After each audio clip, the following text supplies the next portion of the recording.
Today on the Daily Dose, the Shang Dynasty.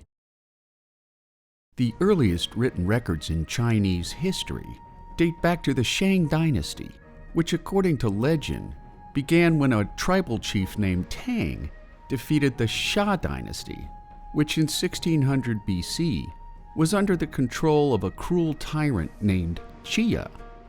Jee-ya's downfall came at the Battle of Mingtiao, which was fought during a thunderstorm, and while Jee-ya survived the battle, he later died from illness. Thanks to inscriptions unearthed on tortoise shells, people of the ensuing Shang Dynasty used calendars and developed knowledge of astronomy and math.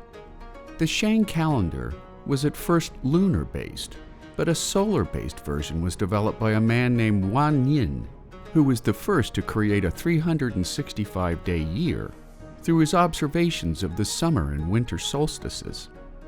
Shang Dynasty artisans created sophisticated bronze works, as well as ceramics and jade trinkets.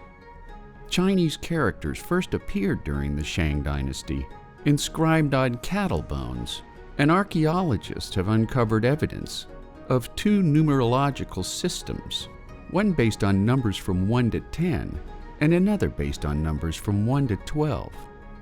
During the Shang Dynasty, there were several large settlements, including Zhengzhou and Anyang, although they were not believed to be as densely urbanized as Mesopotamian settlements during the same period. Anyang became the capital of China sometime around 1300 BC under King Pangang, who was commonly known as Yin. Zhengzhou was renowned for its massive defensive walls, which ran for 4 miles and were 32 feet high and 65 feet thick. Anyang is believed to be the seat of ruling kings for more than 2 centuries, replete with altars, temples, and palaces located at the city center.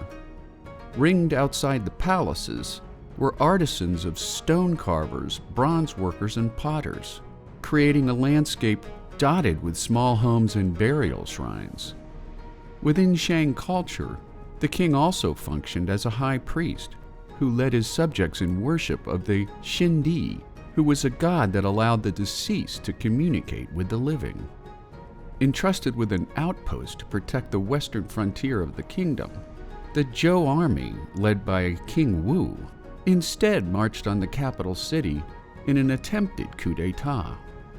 King Daixin armed nearly 200,000 slaves to supplement the defending army, but they defected to the advancing Zhou forces in what became known as the Battle of Mingtiao. Daixin committed suicide by setting fire to his palace, ushering in the Zhou Dynasty, which would rule China for the next 800 years. And there you have it, the Shang Dynasty of China, today on the Daily Dose. If you like learning something new every day, subscribe to the Daily Dose on YouTube, or sign up for emails at dailydosenow.com.